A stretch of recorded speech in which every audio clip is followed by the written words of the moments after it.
ठिकाणी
नमस्कार मंडळी, मी हरीश हांडे, सांस्कृतिक शिलेदार यूट्यूब चॅनलमध्ये तुमचं सर्वांचं स्वागत आहे. आणि आता जसं मी म्हटलं, राजनी गावामध्ये 2-3 दिवस आहे आणि आता बैलगाड्याची शर्यत आता मागे तुम्ही घाट बघत असाल. आता घाटामध्ये सुरू होणार आहे.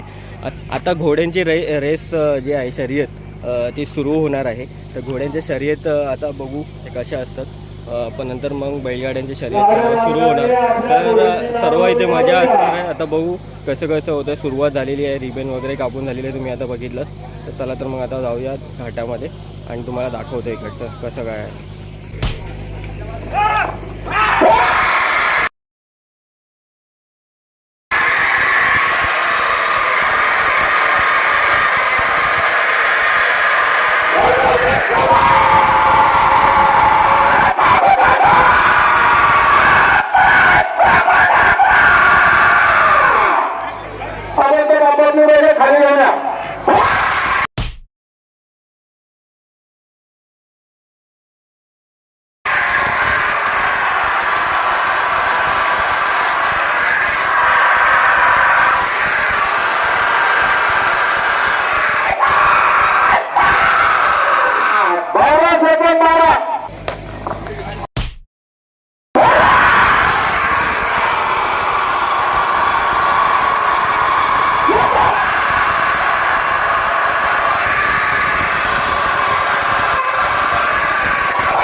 कांदे 70 फुटावर राहील सर्व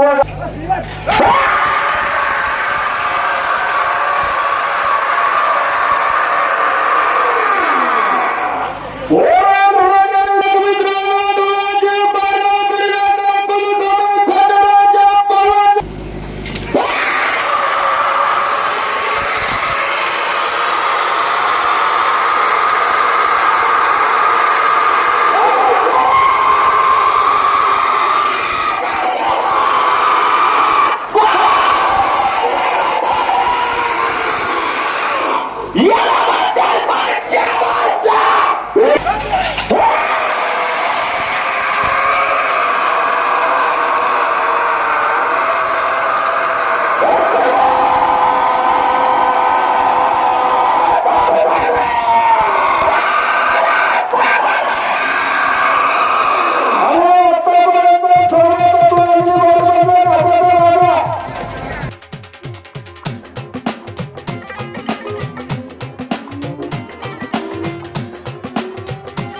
14 सेकंदमध्ये गाडी 13 सेकंदमध्ये गाडी 5 आणि 12 सेकंदमध्ये गाडी 3. आतापर्यंत सर्वात आपण आली मारी म्हणजे घाटाचा राजा साहित्य कुलदेव समाजचे मालक बाळासाहेब लक्ष्मण रेल्वेमध्ये यांचा गाडा 11 सेकंद 59 मिनिटांमध्ये गेलाय. गाड्या मालकाच्या काळामध्ये स्वागत करायचे आणि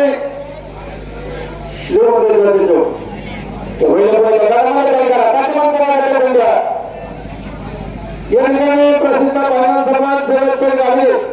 आपण या ठिकाणी उपस्थित झाल्या मनापासून स्वागत हार्दिक अभिनंदन.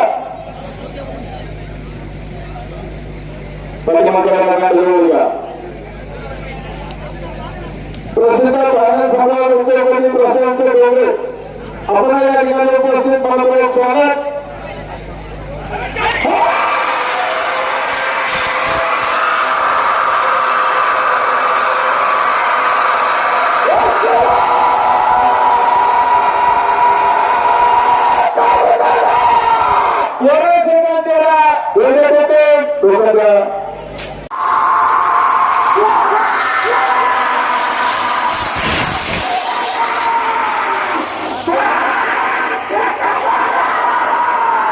तर मंडळी आता आपल्या इकडे जे बैलगाडा मालक आहे यांच्याशी आपण भेट घेत आहोत. हे नाशिकवरून आले आहेत, एवढ्या लांबून येथे पुणे जिल्ह्यामध्ये आपल्या आले आहेत. आपण यांची मुलाखत घेऊया, यांच्याशी बोलूया काय कुठे कुठले बैलगाडा शर्यतीमध्ये ते भाग घेतात आणि त्यांच्याशी नेमकं मन जाणून घेऊया. चला सतीश गव्हाणे नाशिक इगतपुरीवरून आलो आहे. या ठिकाणी आज हा बैलगाडा घाटाचा या ठिकाणी खेळ हा चालू आहे. शेतकऱ्यांचा अतिशय बैलगाडा म्हटला की अतिशय जिव्हाळ्याचा आणि माहितीचा संबंध आहे. शेतकऱ्यांचा अतिशय आनंदाचा दिवस असतो. त्या दिवशी असा घाट असतो किंवा इतर शर्यती असतात बैलासाठी आणि मालकासाठी. हा अत्यंत उत्सवाचा दिवस असतो. या ठिकाणी आम्ही नाशिकवरून खास या बैलगाडा घाटासाठी या ठिकाणी बैल आमचा आणलेला आहे. बऱ्याच वर्षापासून आम्ही हा खेळ हा करत असतो. बैलांसाठी शेतकऱ्यांच्या हा जोपासण्याचा हा बैलगाडा शर्यतीचा अतिशय महत्त्वाचा विषय गेलेला आहे. बऱ्याच दिवसापासून या ठिकाणी या पशुपालनाचा हा जो आनंद आहे तो या ठिकाणी शेतकऱ्याला घेता येतो आणि शेतकरी या ठिकाणी सर्व एकसोबतमध्ये याचे सर्व पद्धतीनं जोपासना हे करत असतात. त्यामुळे आम्ही आता इकडं आम्हाला जसं माहीत झालं का पुण्यात इकडं शर्यती चांगल्या होत्या, चांगलं नाव पण निघतं, त्याकरता मग आम्ही इकडं खेळाला येऊ लागलो, शर्यतीला येऊ लागलो. आम्ही इगतपुरी तालुक्यात कांचनगाव गाव आहे आमचं. आम्हाला या शौकामुळं एक छंद म्हणून आम्ही एवढे खेळ करायला. मी इगतपुरी तालुक्याचा माझं गाव आहे पुणे. आम्हाला लहानपणापासून ह्या बैलाचा छंद, वडा बैलाचा नाही. आम्ही बैलजोडामध्ये मुंबई ठिकाणी झालं, कल्याण, काही इकडं सातारा झालं, इकडं पुणे झालं आणि आमच्याकडं नाशिकमध्ये पण आम्ही बैल हे शर्यत करत असतो बैलाची. तर आम्हाला खूप छंद आहे पहिल्यापासून, लहानपणापासून. आम्ही आता इथं आम्हाला खर्चांनी आलेले आहे आम्ही इकडं पुणे जिल्ह्यामध्ये. तर आम्ही आमच्या बैलाचं नाव मोठं व्हावं म्हणून आम्ही नाशिकवरून इथं आलेले आहे. आमच्या बैलाचं नाव आहे शंकर. अच्छा, शंकर नाव आहे सर. हो. आणि दुसरा बैल तुमचा? दुसरा आहे पक्षा. अच्छा पक्षा तो जालन्यावरून आला आहे. अच्छा, तो त्याला जालन्यावरून तुम्ही आणलं का? जालन्यावरून आलेले आहे, त्याच्यामध्ये आमचा शंकर कळवण्यात आला. अच्छा, धन्यवाद माहिती दिल्याबद्दल.